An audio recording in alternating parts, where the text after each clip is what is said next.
नमस्कार प्रभाकर जी। नमस्ते। आज हम चौथे भाग की हमारे संवाद है हिंदी कविता और कथक अभिनय के एक संवाद हम लोगों का चल रहा है और बहुत काफी लंबी यात्रा हो गई है। हम लोगों ने नायिका से शुरू किया, फिर हम लोग आए रहीम की नगर शोभा पर, प्रसिद्ध जी, लोक नायिकाओं के वर्णन पर आए। एक जी, दो वहां से की तो उड़ान भरे और हम आ गए आंगन नजीर अकबर आबादी के ऊपर। क्या बात! और पिछली बार हम लोगों ने जो होली के ऊपर उनकी जो नज्म है उसके ऊपर चर्चा की, और खास तौर से हम श्रोताओं को ये याद दिला दें कि होली जो की शख्सियत बनकर आई थी, और उसमें बातचीत में हम लोगों का ये निष्कर्ष निकला कि जो स्पेस होती है, प्रदर्शन जगह होती है, वो किस तरीके से अभिनय को इम्पैक्ट करती है। और होली की जो शख्स है उसकी आमद होती है, और तीनों जगहों में जगह की वजह से वो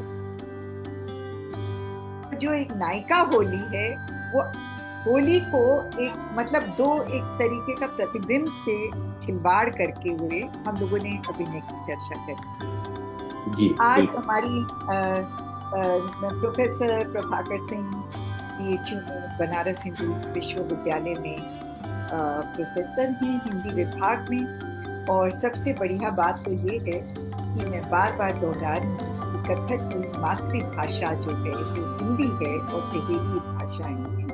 वाह, वाह! अगर हम भरतनाट्यम अगर सीखते हैं, और अगर हम भरतनाट्यम सीखते सीखते हम ये नहीं जान पाते, अगर हम तमिल नहीं जाने तो भरतनाट्यम क्या नाचेंगे। सही बात। इसी तरीके से बहुत जरूरी है कि जो जो भी कथक की दुनिया में प्रवेश करे वो ये कोशिश तो करे कि हिंदी का साहित्य से जुड़े, क्योंकि ठुमरी है और भी जो चीजें हैं उसका जो वातावरण है, उसकी जो इकोलॉजी है, उसका जो पूरा भूगोल है, उसको आप नहीं जानेगा तो कथक कैसे नाचेंगे। और चाहे वो नृत्य की शैलियां हो, चाहे वो अभिनय हो, बहुत जरूरी है कि कथक के पूरे संपूर्ण वातावरण को पहचानना, उसमें उसके अंदर उसको जीना। तो अवधी, मैथिल, भोजपुरी और भी उर्दू, ब्रज, ब्रज। ब्रज, ब्रज तो बहुत इम्पोर्टेंट है, सूर और हैं और सबसे वगैरह। बड़ा। तो और उर्दू और उसकी हिंदुस्तानी, अमीर खुसरो भी आते हैं। तो जब तक आप उसकी तबीयत को नहीं वो करेंगे, जानेंगे नहीं, तो फिर आप क्या ये शैली नाचेंगे। सही बात। तो इसी चीज को लेकर आज हम कदम चलते हैं दूसरी नसीर अकबर आबादी की कविता, कन्हैया का, जी का। कन्हैया जी का रास। जी। लिख रहे हैं नसीर अकबर आबादी। आगे चलिए। हाँ, तो बहुत शुक्रिया, अभिवादन आपका। और ये जो शुरुआत में आप कविता को नृत्य से जोड़कर जो बात शुरू करती है, उससे मुझे भी एक नया आसरा मिलता है, नया गवाक्ष खुलता है उस बात करने का मेरे लिए।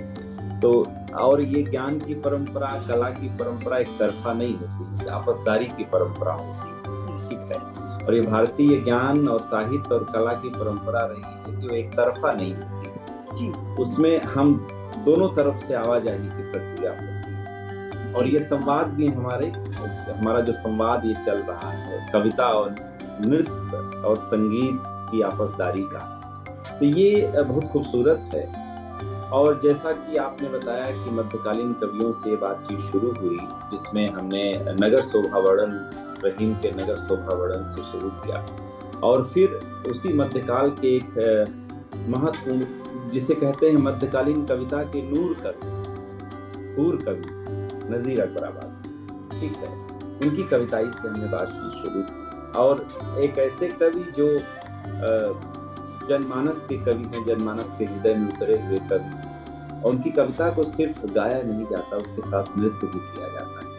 और जब भी नृत्य की बात आती है तो हमारे भारतीय चेतना में, हमारे कला चेतना में कृष्ण का नाम, जो कृष्ण का जो पूरा मिथ है, कृष्ण का जो की जो पूरी संस्कृति है कृष्ण की, वो नृत्य और संगीत से जुड़ी हुई संस्कृति है। ठीक है जी, मैं इसमें जरा सा एक टिप्पणी करूंगी। जी। हमारे कथक के बहुत बड़े गुरु रहे हैं, गुरु बिंदादी महाराज। जी। और जिस दौरान सांस्कृतिक राष्ट्रवाद की बात थी, और भातखंडे और पलुस्कर ने बहुत बड़ी एक श्रेणी से आपकी सांस्कृतिक राष्ट्रवाद हुआ 1920 के करीब। तो तमाम उन लोगों ने म्यूजिक को लेकर, संगीत को लेकर काफ़ी कैटेगराइजेशन किया, काफ़ी उसकी श्रेणियां बनाई, और रागों को पहचानने के लिए लक्षण गीत लिखे गए। और इत्तेफाक की बात है, महाराज बिंदादीन जी ने भी कथक का एक लक्षण गीत लिखा। मेरे खुद के गुरु पंडित बिरजू महाराज जी ने फिर आगे जाकर अभी 10-15 साल पहले 2 और लक्षण गीत लिखे। पर ये लक्षण गीत बहुत इम्पोर्टेंट है, क्योंकि इसमें जो प्रेरणा है वो नटवर से आती है। जी। और जो नटवर का जो मतलब एक और गुरु हुए हैं कथक के, शंभू महाराज जी, वो ये हमेशा मानते थे कि कथक नटवरी नृत्य। तो जब हमको नटवर की, मैं इसलिए कह रही हूँ क्योंकि मैं नृत्य को कविता से जोड़ रही हूँ, उसमें 2 पक्ष आते हैं कृष्ण की गाथा में, जहाँ पर उनका नृत्य के देश में और नृत्य करते हुए वो चित्रण है। एक तो जो महाभारत में हरिवंश पुराण में भी है, रास का रास मंडल, और दूसरा है उसका जो संदर्भ, वो है जब कालिया नाग के ऊपर वो नाच रहे हैं। और इसी के चारों तरफ जो, क्योंकि हमारे यहाँ 2 देवता बहुत जोरों से नाचे हैं, एक शिव, बल्कि गणेश भी नाचे हैं, मगर सही रूप में नटराज, शिव और नटवर इनको माना जाता है, कृष्ण को। तो ये वैष्णव संस्कृति से जुड़ा हुआ ज्यादा है कथक, और इसकी जो पृष्ठभूमि है यहाँ पर, वो अवधि और ब्रज, जैसे आपने कहा, क्योंकि सारी कविताएं, चाहे वो मीरा की हो, सूरदास की हो, तुलसी की हो, और भी निराकार भी जो निकल कर आते हैं, कहीं ना कहीं ये दर्शाते हैं। तो चाहे वो सुगंध हवा हो, या कदम का पेड़ हो, या कुंज गलियां हो, इसी के इमेजरी से पूरे कथक की जो आकार है, बॉडी का ट्रीटमेंट है, स्पेस का ट्रीटमेंट है। मैं इसलिए कह रही हूँ क्योंकि जब कविता को पढ़ते हैं तो उसमें छंद आते हैं, और नज़ीर में तो खासतौर से वो छंद आते हैं। तो जब हम इमेजिन करते हैं कि हम कैरेक्टर बिल्डिंग कर रहे हैं, तो जो अब हम कन्हैया का रास है, तो सबसे बड़ी बात है कि रास का मतलब है एक तरीके का गोलाकार। जी। हम लय में भी चलते हैं तो गोल में चलते हैं, फिर संपर आते हैं। जी। हमारा जीवन का जो काल है वो भी चक्र में चलता है। जी। और उसके साथ साथ जो चक्र का मंडल है, रास मंडल, वो जीवन मंडल है या विश्व का मंडल है, बिल्कुल भौतिक मंडल है, वो भी एक रूपक बनता जाता है, एक मेटाफर बनता जाता है। मेटाफर बनता जाता है। जी। और उसमें जो स्त्रीलिंग और पुल्लिंग की जो एक एनर्जी आती है, क्योंकि उसमें गोपियां भी हैं और उसमें कृष्ण का भी है। बिल्कुल। तो हमारे यहाँ बार बार कथक में अग्रभेरी, कवच पलटा, तो जो उलट फेर की बात जो होती है वो भी आती है, जोड़ की बात आती है, जोड़ों की बात आती है, जोड़ बनाइए, तो प्रतिबिंब की भी बात आती है। बिल्कुल बिल्कुल।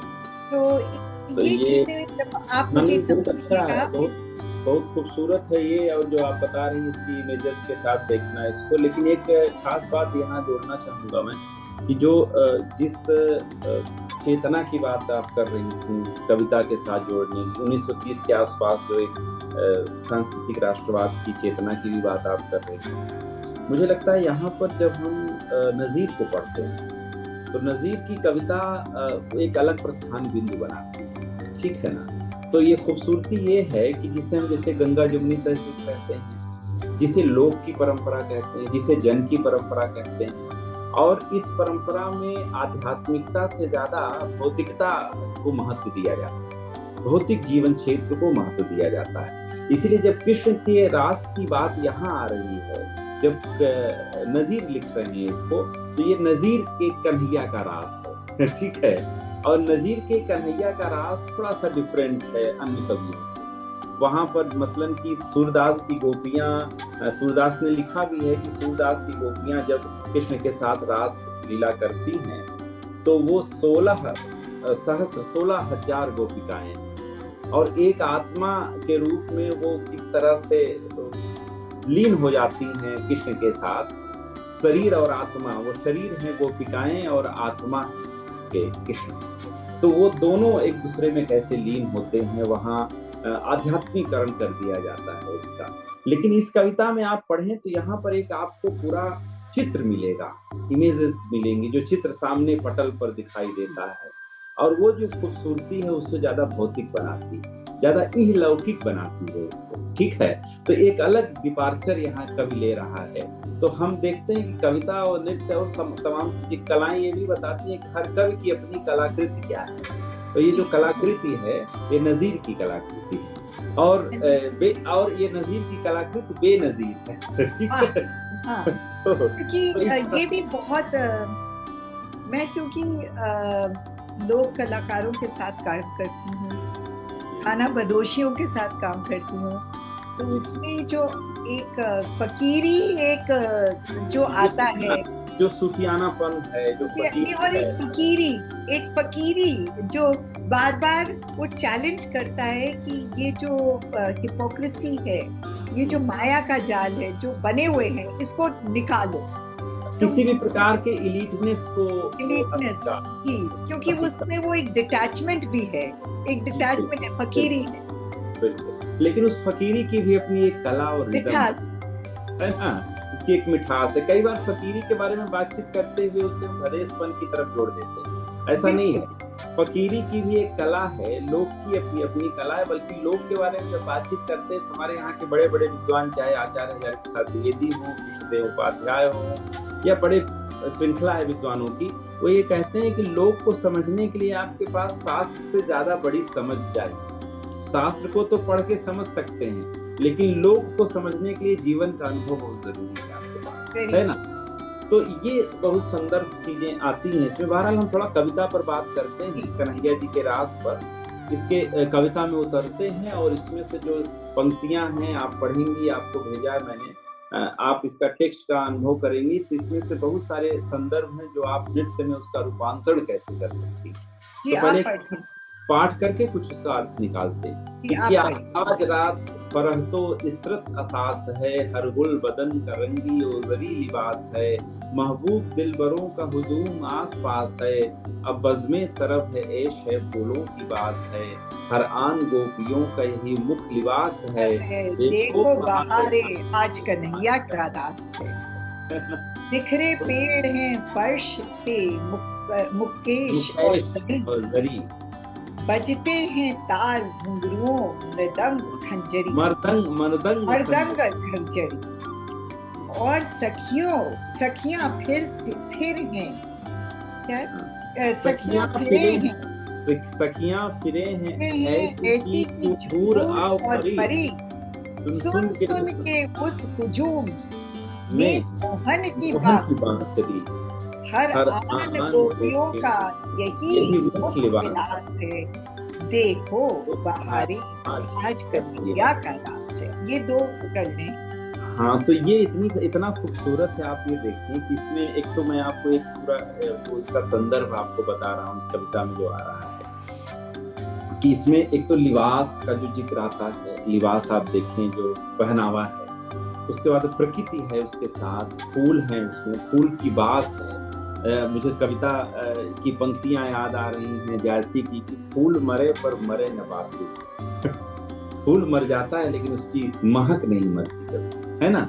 ठीक उसी तरह से कविता की महक, क्या इनके ये जायसी के पद्मावत, पद्मावत, फूल मरे पर मरे न बासु, ठीक है। तो क्या खूबसूरत पंक्तियां हैं। इसीलिए एक कविता पढ़ते हुए कई सारी कविताएं कौंधती हैं जब आप में, तब आप भरे पूरे अपने को महसूस करते हैं, है ना। तो अब आप देखिए यहाँ की इस रास में, जैसा कि मैंने आपसे जोड़ा था कि ये अष्टछाप के कवियों ने जो रास का चित्रण किया है, खासकर सूरदास ने जो चित्रण किया है, उससे थोड़ा 2 कदम आगे ये चित्रण दिखाई देता है। और इस चित्रण में ये है कि इसमें जैसे जो रात का चित्रण है, आप जानते हैं पूरा परिवेश जिस तरह से है, इसमें गोपिकाएं हैं और कृष्ण हैं, और एक रास का पूरा चित्रण आता है, सामूहिक नृत्य हो रहा है वहाँ पर। और उस सामूहिक नृत्य में कला, संगीत, गीत की जो पूरी बुनावट है वो बड़ी खूबसूरत है।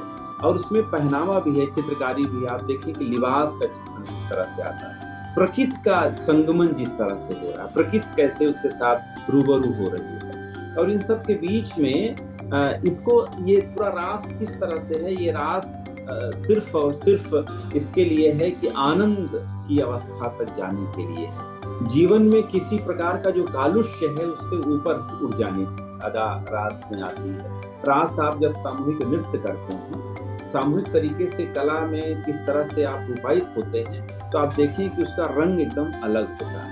उस रंग में एक तो आपके अंदर सामूहिकता का बोध आता है, आपके अंदर उच्चता, उदात्तता का बोध आता है, और प्रकृति के निकट आप पहुंच जाते हैं, खूबसूरती के निकट। इसीलिए इसमें रात में फरहतो इस्तरत मतलब फरहत और इस्तरत का मतलब ही हुआ कि जैसे सुख और वैभव और उल्लास, इसका अर्थ होता है, ठीक है ना।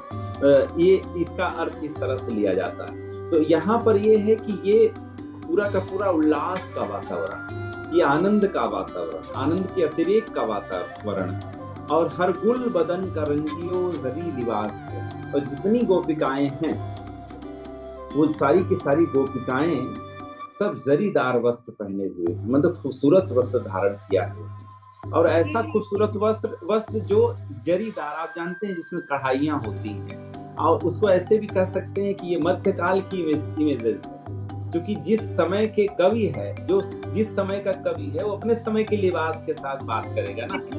कितना अजीब है, क्योंकि जब भी हम नृत्य नाटिकाओं में हम गोपियों को लिखाते हैं, तो जब गांव की गोपियां होती हैं तो उसमें जरी का काम कम होता है, नहीं आता, मतलब ओढ़नी पहननी, वो आज के संदर्भ से हम लोग गांव की महिलाओं को दिखाने की हमको कोशिश है।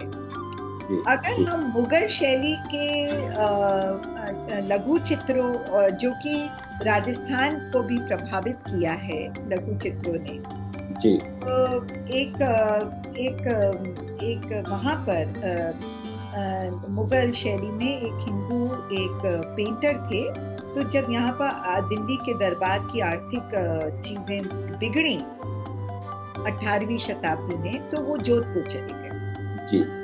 जब वो दिल्ली में थे तो उन्होंने शब्बे रात का एक सीन वो करा, उसमें राजा बैठा हुआ है अपने सिंहासन पे, नदी है, मैं जोड़ों की बात कर रही थी कथक।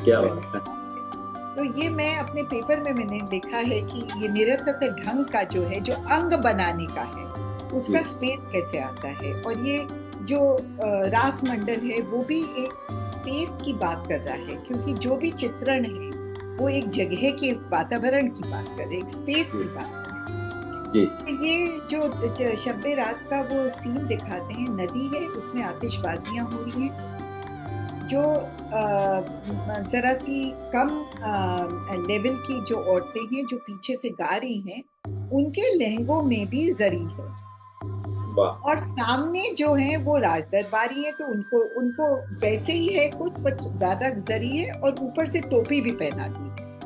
तो आप मेक आउट कर सकते हैं कि ये राज दरबारी है, और वो पीछे जो है उनके मुलाजिम है।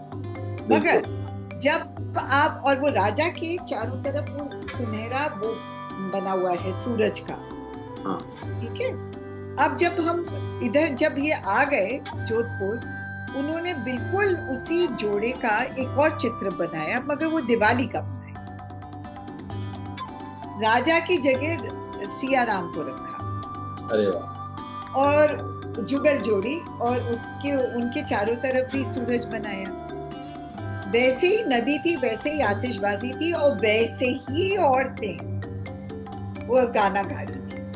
बहुत सुंदर। तो तो मेरा इसीलिए ये कहने का ये मतलब है, ये जो हम जो नजीर की उस टाइम की औरतों का, कि वो चित्रण देख, सलीका, तो क्या हाँ, हम लोग जब और गांव की औरतों का चित्रण करते हैं और जी अलग तरीके का वस्त्र पहनाते हैं उनको आइडेंटिफाई करने के लिए, क्या जरूरी है समय का? अगर हम समय के हाँ, साथ समय समय को देखना बहुत जरूरी है मैडम। देखिए इसमें जैसे आपको हर कविता से बात करें कि हर कविता अपने समय का इतिहास है, ठीक है। और इसलिए जब जो कवि आसपास के वातावरण में जो खूबसूरत चीजें देखता है, तो अपने समय से इतिहास में प्रवेश करता है, अपने समय से कलाओं में प्रवेश करता है, अपने समय से ही कल्पना में जाता है। तो उसमें उसका समय उसके साथ होता है, उसका परिवेश उसके साथ होता है। तो हम सब बातचीत करते हैं तो अपने परिवेश और समय के साथ बात करते हैं, जी अपने बोध के साथ हम उससे जुड़ते हैं। तो इसी बोध के साथ जिस तरह से ये मुगल पीरियड है, आप देख रही हैं, चित्रकला अपने चरम पर है, संगीत अपने चरम पर है, स्थापत्य अपने चरम पर है, आगरा उसका गढ़ है, उसी आगरे के कवि है नजीर। तो जाहिर सी बात है नजीर के आसपास इस तरह की औरतें और इस तरह से जरीदार वस्त्र और लिबास का आसपास का वातावरण जरूर इनके जहन में है। तो हम एक अपने श्रोतों को ये भी बता दें कि नजीर जो थे, वो क्योंकि इतनी फकीरी थी उनमें, तो वो बहुत बार वो लहंगा पहन लेते थे, साड़ी औरतों के भेष में भी दिखते थे, जी और जी शायद इसकी वजह से कुछ ज्यादा ही रंगीनियत उनकी कभी कभी कविताओं। बिल्कुल बिल्कुल। और इसमें फिर आज महबूब दिलबरों का हुजूम आसपास है, हुजूम माने भीड़ है, महबूब माने प्रेमी प्रेमिकाओं का। जो आप इसको इस तरह से देखिए कि महबूब दिलबरों माने इसमें कृष्ण और गोपिकाएं तो हैं, लेकिन ऐसा लगता है कि जैसे कि वो छाप भी है कि हर गोपिका अपने को कृष्ण के नजदीक महसूस करती है, उसे लगता है कि नृत्य कृष्ण मेरे साथ ही कर रहे हैं, ठीक है। और एक खूबसूरत चीज ये है कि उसमें प्रेमी का जो अक्स है, जो प्रेम का अक्स है, वो तलाश रही है हर प्रेमिका, और उसमें अलमस्त है वो, और उसके साथ नृत्य के साथ कैसे वो झूम रही है। और हर आन गोपियों का यही मुख्य लिबास है, हर आन गोपियों का यही मुख्य लिबास है, देखो बहारे आज कन्हैया की रास है। तो हर आन गोपियों का यही मुख्य लिबास है, इसका अर्थ ये है, दो संदर्भ है इसके। मैं प्रभाकर जी, ये मुख विलास की जो बात हो रही है, जो शब्द है मुख विलास, इसके ऊपर कुछ आप कहना मैं चाहूंगी, आप टिप्पणी हाँ, करें। आप प्लीज प्लीज आप टिप्पणी करें, क्योंकि हमारा जो लक्षण गीत है कथक का, उसमें जो मेरे गुरु ने जो बाद में लिखा है, यानी कि 10-15 साल पहले, 10 साल पहले, उसमें वो जरूर कहते हैं मुख लिबास जी। और उसका क्या आशय लेते हैं वो थोड़ा बताएं आप, तो इससे जोड़ें। हाँ, तो मुख विलास, अगर हम नाट्य शास्त्र में जाए तो दृष्टि का बहुत ज्यादा है, समादृष्टि और ये और वो।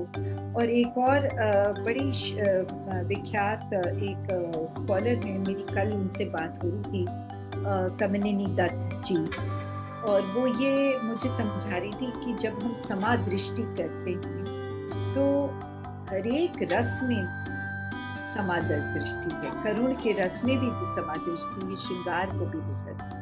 तो मुख विलास का ये है कि जब आपका जो चेहरा है वो तो सेक्शंस में बटा हुआ है जी। आंखों की पलकें, भ्रिकुटी, माथा, गाल का और मांसपेशियां, जी।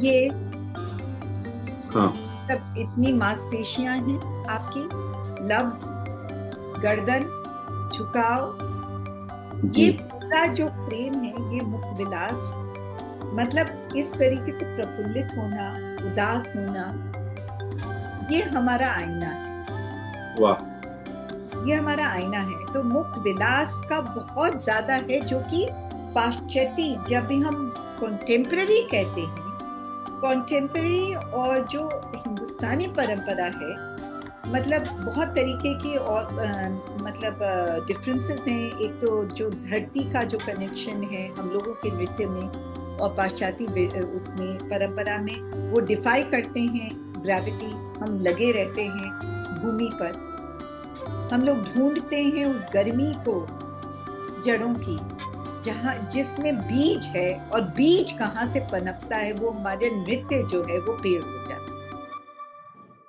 अच्छी बात है ना। तो वो तो, पर उससे सबसे ज्यादा है हमारा मुख विलास, क्योंकि जो भी हमारे चिंतन, हमारे दिल दिमाग का जो भी दृश्य है, वो मुख विलास बहुत प्रोमिनेंट है।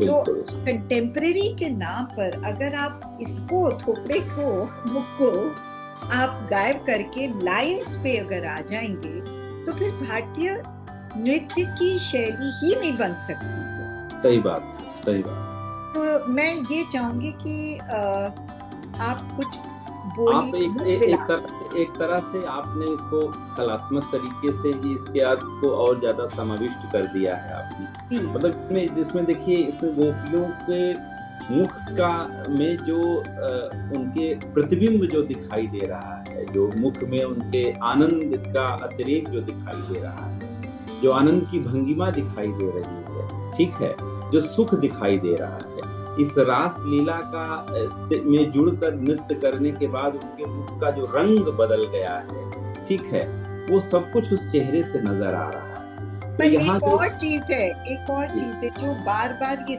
लाइन आती है लास्ट में, देखो बहारे आज कन्हैया का रास है, बहारें जी। तो मेरा ये मुख विलास और बहार है ना, तो अलग अलग, इसको दो अर्थ में मैं लेता हूँ। जैसे यहाँ संदर्भ लें आप, देखो बहारें आज कन्हैया की रास है। एक तरफ तो वो बहारें, मतलब जितने वैभव की बहारें हैं उनको संबोधित कर रहे हैं नजीर।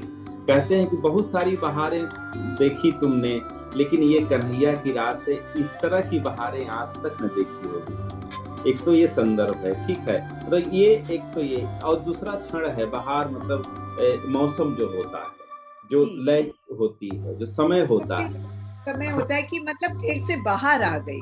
तो बाहर का मतलब खूबसूरत मौसम से होता है, और फिर से नवजीवन हो गया, नवजीवन से है। लेकिन ये एक संदर्भ बहुत खूबसूरत है कि देखो बहारें आज कन्हैया की रास है, बहारें। ये भी बात देखिए, रास का ये भी है कि हमेशा हम जैसे आपको फिल्म का वो गाना याद होगा कि बहारों फूल बरसाओ मेरा महबूब आया, है ना। पर प्रभाकर जी, क्योंकि रास मंडल है, तो एक चीज हम कभी नहीं भूलना हम लोगों को चाहिए नहीं, कि जो भी एनर्जीज हैं, जो भी साउंड है, क्योंकि कविता आप पढ़ रहे हैं, नृत्य आप देख रहे हैं, कहीं ना कहीं वो इमेजेस का जो बनना है, ऑडियो विजुअल जो हम लोग कर रहे हैं जी, वो एक सर्कुलेशन है रास का। और जैसे ही हम लोग सर्कुलेशन करते हैं तो उसमें मंथन आता है। बिल्कुल बिल्कुल। जब मंथन आता है तो उसमें छाछ ऊपर होकर आता है, मक्खन। हाँ, मत ऊपर आएगा ही आएगा। हाँ, तो वो जो कन्हैया का जो रास है, उसमें से जो मक्खन निकल रहा है, एक तो जो एकदम अलहदा, उसे कहें अलहदा है जी, कि वो एक तृप्ति भी है, खुशी भी है, पर उसके साथ अजूबा भी है, एकदम विशिष्ट है वो। और हाँ, और इसको आप दुनियावी तरीके से इसके बारे में आप देखें कि ये रास का जो पूरा इमेजेस है इतना खूबसूरत है कि ये हमारे समय की तमाम सारी सामंती प्रवृत्तियों को तोड़ने वाला है। ये भी है, क्योंकि सामंती प्रवृत्ति में इस खुले वैभव के साथ स्त्री पुरुष नृत्य नहीं कर सकते, ठीक है ना। लेकिन यहाँ पूरे वैभव के साथ नृत्य कर रही हैं स्त्रियां, और वो गोपिकाएं, शादीशुदा गोपिकाएं, गैर शादीशुदा गोपिकाएं, सब हैं, और सब खुले मन से कृष्ण के साथ नृत्य कर रही हैं। खूबसूरती ये है कि उन्हें अपने घर से पूरी तरह छूट भी है इसके लिए, ठीक है। ऐसा लिया है, ऐसा स्पेस लिया है। और तो ये जो एक ये है कि जो रीति में रहती है, तो जब जमुना है वो क्या एक बाउंड्री है, जमुना के पार जाओगे तब वो रीति रिवाज को आप चैलेंज भी कर रहे हैं जी जी। तो वो एक बाउंड्री सी है जो जमुना का है, कुंज गले, या जी वो जो पूरे जो कुंज गलिन है और कदम के पेड़ हैं, छैया है। अगर हम लघु मिनिएचर पेंटिंग गीत गोविंद के भी देखें और भी देखें, उसमें जिस तरीके की छाया का है, जी एक बड़ी प्रसिद्ध पेंटिंग है गीत गोविंद की, वो पहले पद की है, जब राधा से कहा जाता है कि देखो बादल आ गए हैं, कृष्ण को रास्ता दिखाओ, घर छोड़कर आओ, अरे वाह, है ना। तो बीएन गोस्वामी जी, जो कि बहुत विख्यात लघु पेंटिंग के कमेंटेटर, थिंकर, स्कॉलर रहे हैं, अभी हाल में उनका शरीर पूरा हुआ है, उनने उस पेंटिंग के बारे में ये लिखा है कि आप अपनी नजर जो है ना पेड़ों की छाया पे ले जाए। अरे वाह, सामने की तरफ कृष्ण और राधा हैं, जी दोनों बड़े, राधा लाल वस्त्र और पीली चोली पहनी, वाह, पीछे जो है वो पेड़ छाया में, क्योंकि पूर्णमासी की रात है तो वो जी छाया में है पेड़, और दो जो तने हैं पेड़ के वो ऐसे जुड़कर आ रहे हैं। अरे वाह, सुंदर। मतलब जो रास है वो ऐसे हो गया। तो मेरा ये कहने का मतलब है, बार बार एक संदर्भ आता है जब हम कृष्ण और राधा और वगैरह, छाया का बहुत आता है, प्रतिबिंब का बहुत आता है। छाया का प्रतिबिंब का अर्थ ये है कि मतलब इसी से एक इमेज जुड़ी हुई है। हमारे बिहारी जो कवि हैं रीतिकार के, उनकी पूरी कविता में राधा को बहुत महत्व दिया गया है, ठीक है ना, और राधा के नागर रूप को बहुत महत्व दिया गया है। नागर सोए तन की झाई परे, श्याम हरित दुखी हो। तो पहला ही जो दोहा है कि जा तन की झाई परे, श्याम हरित दुखी हो, है ना, राधा नागर सोए। तो ये जो संदर्भ है, तो ये छाया का जो आप संदर्भ ले रहे हैं, तो उसका बहुत सुंदर खूबसूरत रूप वहाँ आता है। तो ये इमेजेस यहाँ पर भरी पड़ी हैं। एक चीज बताइए, छाया से मुझे याद आया मेरे मुख्य गुरु पंडित बिरजू महाराज जी का। मैं हाल में देख रही थी कि वो एक ठुमरी कर रहे हैं, घेर घेर आई बादरवा।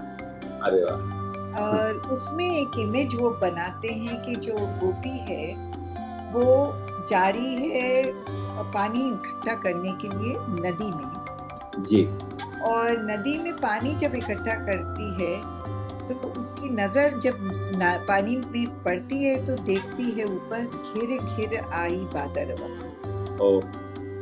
मतलब पानी में। तो मतलब कैसे कवि कहाँ पर ले जाता है, और नित्यांगना भी कवि बन जाती है। और वही हम लोगों का एक उपज अंग होता है जब संचारी बन जाती है इस तरीके से। तो आपने एक बार जिक्र किया था एक समकालीन कवि की, याद आया मुझे, वो केदारनाथ अग्रवाल नाम के एक कवि हैं। ये प्रगतिशील कविता की त्रयी है, नागार्जुन, केदारनाथ अग्रवाल और त्रिलोचन, ठीक है।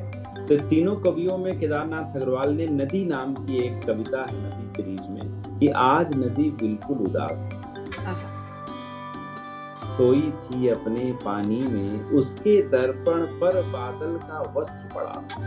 वाह वाह। उसके दर्पण पर बादल का वस्त्र पड़ा था, मैंने उसको नहीं जगाया, दबे पाँव वापस।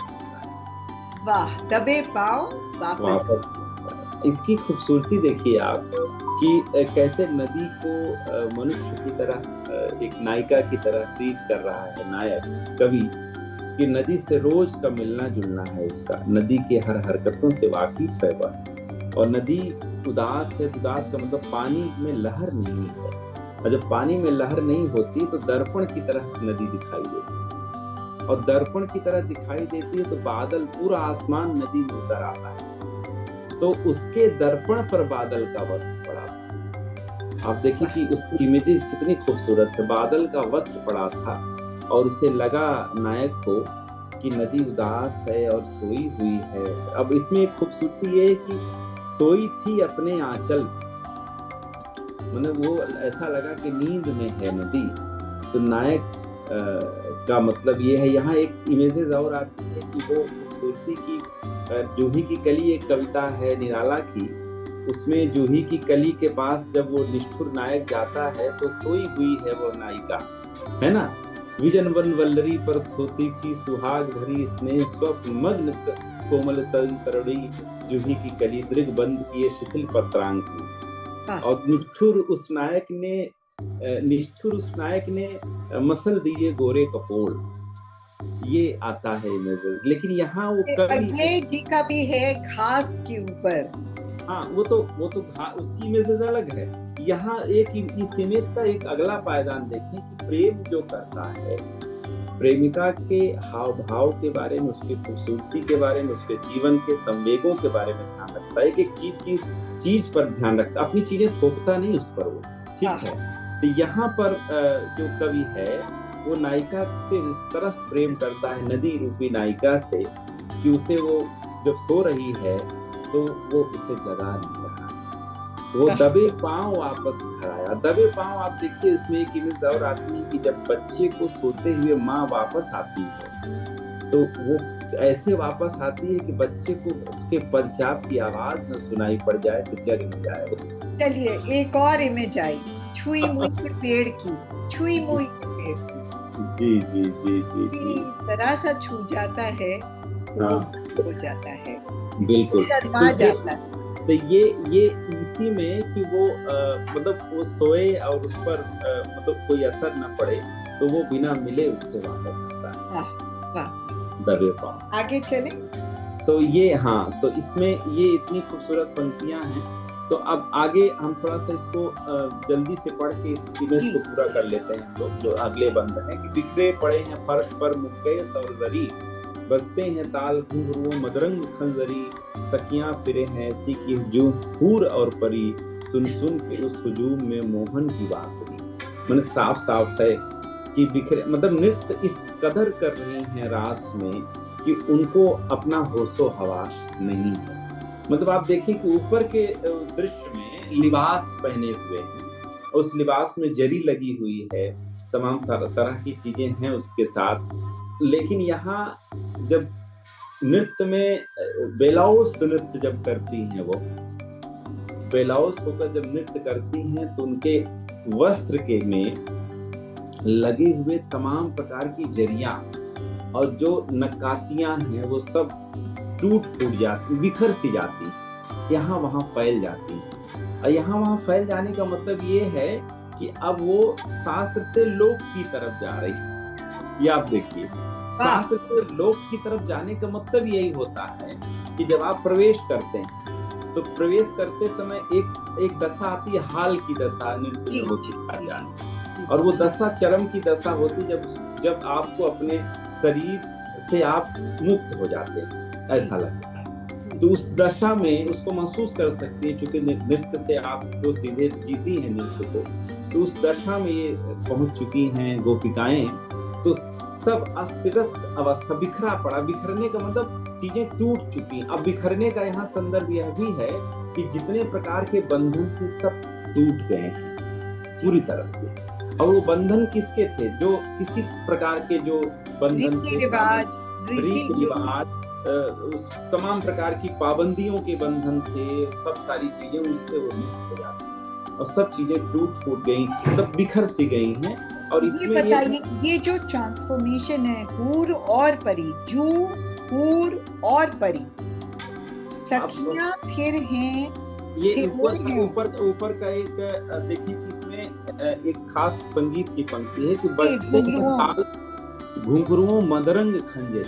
मतलब ये कि घुंघरुओं से नृत्य का पूरा सीधा संदर्भ आता है, ठीक है। मदरंग लय का आता है। और सखियां फिरे हैं ऐसी जुहूर और परी। अब यहाँ थोड़ा देवत्व जैसा एक आभाषित रूप देता है कवि। हूर और परी आप जानते हैं कि वो सामान्य दुनियावी जो हम कहते हैं कितनी खूबसूरत लग रही, जैसे कि हूर, जैसे कि परी, तो वो एक और ये है, उसको एक वाक्य में कि उनका सौंदर्य आसमानी लगने लगा। नहीं, मगर एक और है, मुझे लगता है ये पदार्थों की भी बात हो रही है, क्योंकि फिर मैं वापस लौटती हूँ रास मंडल में जो चक्र चल रहा है, जो मंथन चल रहा है, जी तो कहीं ना कहीं धरती से आकाश की तरफ जी जो आप हाल की बात कर रहे हैं, मेंटली भी, जी फिजिकली भी, जी साइकोलॉजिकली भी, वो जो जी एलिवेशन की बात हो रही है, तो मुझे ऐसा महसूस होता है हूर और परी का कि वो अलौकिक हो रहा है, जी अलौकिक।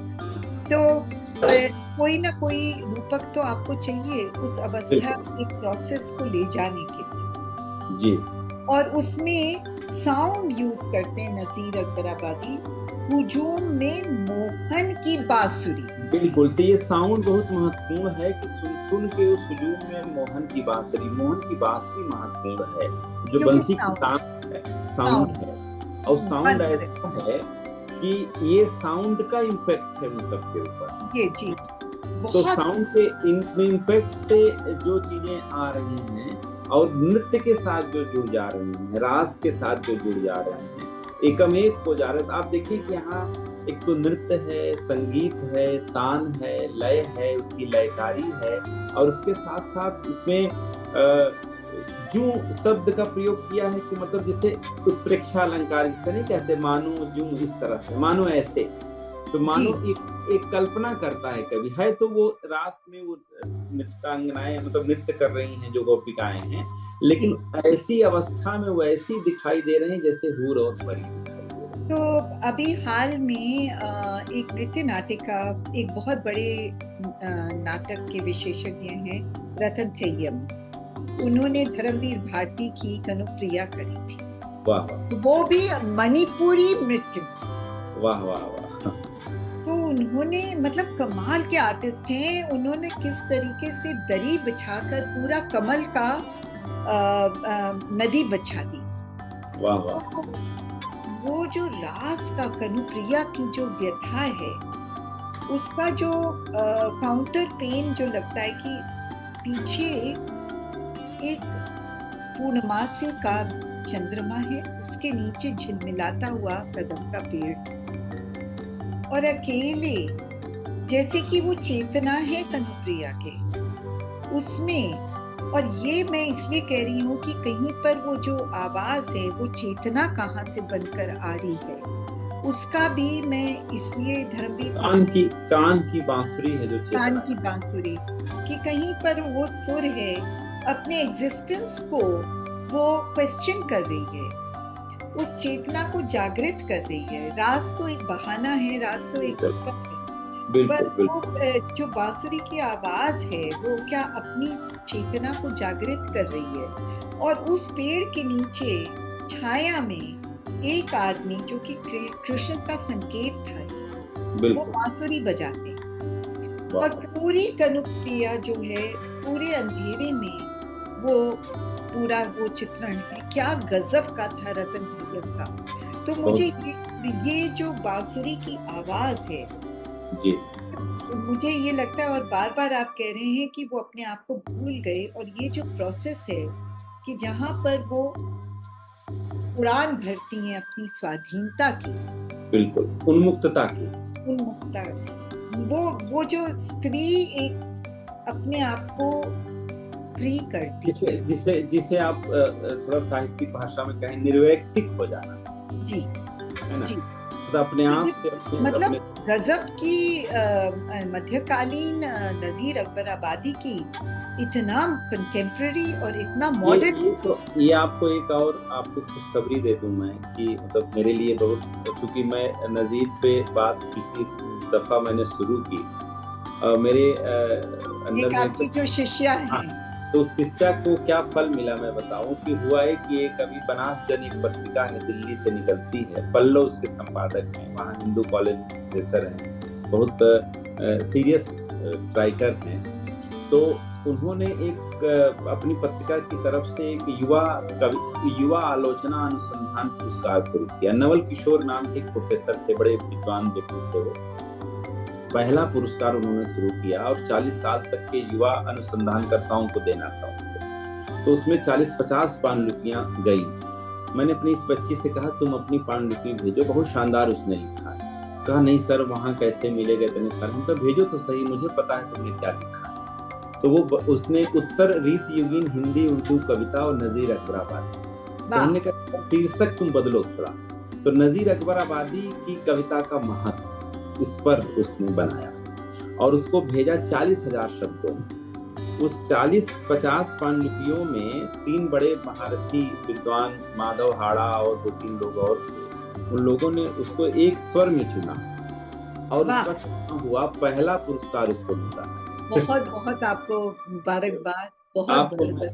आपको भेजूंगा और आपसे बताऊं कि कम से कम 50 अखबारों में उसकी रिपोर्टिंग छपी है। तो वो लड़की इतनी गदगद हुई, इतनी प्रसन्न है वो कि उसके पांव जमीन पर है ही नहीं 3 दिन। तो कही कि सर अगर आप ना भेजते डांटते मुझे। हमने कहा देखो ऐसा है ना कि मेरा विश्वास, मुझे पता है ना तुमने क्या लिखा है, एक गुरु क्या कर सकता है, लिखा तो तुमने है लेकिन विश्वास मैंने जताया तुमको, है ना। तो वो इतना खुश प्रसन्न है कि हमने कहा अब इससे तुमको नया प्रस्थान मिलेगा काम करने का, है ना। और तो ये आपसे बताएं कि ये नजीर पर हम लोग बात कर रहे हैं। मैंने उससे कहा कि ये तुमको कहीं न कहीं उधर से भी आशीष मिला है, मैडम की तरफ से नजीर मैं है हम लोग इस समय, ठीक है। तो वो आज हम लोग यहीं पर खत्म करेंगे आज। हाँ, यहाँ पर मैं जरूर समअप करना चाहूंगी इसका कि हमने कहाँ पर एक रास लीला को हमने देखा। इस पे एक हम आपको टिप्पणी छोटी सी करें 2 पंक्ति की, फिर आप करके समाप्त करिए। तो एक तो ये है कि मुझे लगता है इस बीच में यात्रा में हम लोग तमाम सारे कविता की पंक्तियों से गुजर रहे हैं, लेकिन कुछ पंक्तियां ऐसी होती हैं जहां हम ठहर जाते हैं जाके, ठीक है। तो ये कन्हैया जी का रास जो है, मुझे लगता है इनकी इन पंक्तियों से गुजरते हुए जहां नृत्य से सराबोर पंक्तियां हैं, ठीक है, संगीत से सराबोर पंक्तियां हैं, और ये स्वाधीनता से सराबोर पंक्तियां, उन्मुक्तता से, मुक्तिकामी चेतना की ये पंक्तियां, लौकिकता से ये लौकिकता से लौकिकता की यात्रा करती हुई पंक्तियां, ठीक है। और इसमें इमेजेस जिस तरह से आते हैं, जिसमें लय है, संगीत है, प्रकृति है, मनुष्य है, और उसका जो संगमन होता है इन पंक्तियों में, ये बड़ा खूबसूरत है। तो मुझे लगता है इसको नृत्य में जब हम उतारेंगे तो ये बहुत खूबसूरत तरीके से उतर सकता है। तो ये मेरा कहना है, इन पंक्तियों के मार्फत आप इसको अंत करें, इस पर बातचीत। तो हमारा 5वां क्लास होगा, हम कन्हैया जी का रास हम कंप्लीट करेंगे। और मुझे अपने श्रोताओं से ये ज़रूर कहना है कि हम लोग बिल्कुल हम नेगेट कर देते हैं, हम रिजेक्ट कर देते हैं कि ये पुरानी चीज़ें हैं। अगर हम इसको और खुदाई करें तो हम देखते हैं कि ये लोग जो 18वीं और 17वीं शताब्दी के लोग हैं, इनकी सोच कितनी क्लासिकल है कि उतनी आधुनिक और समकालीन, इसीलिए क्लासिकल है, इसलिए शास्त्रीय की तरफ है, क्योंकि वो हमेशा वो जो यूनिवर्सल चीजें हैं, जो हमेशा शाश्वत रहते हैं और जो हमेशा सनातन रहते हैं। सनातन का मतलब कोई धर्म से नहीं है, जो सनातन एवरग्रीन, जो एवरग्रीन है वो उसमें रहते हैं। और उसमें आज हम बात कर रहे हैं नजीर अकबराबादी की। तो बहुत बहुत धन्यवाद प्रोफेसर साहब, और मेरे श्रोताओं को बहुत बहुत धन्यवाद। अगले हफ्ते हम फिर से मिलेंगे 5वें भाग में। इसको पूरा करेंगे कन्हैया जी का रास। नमस्कार।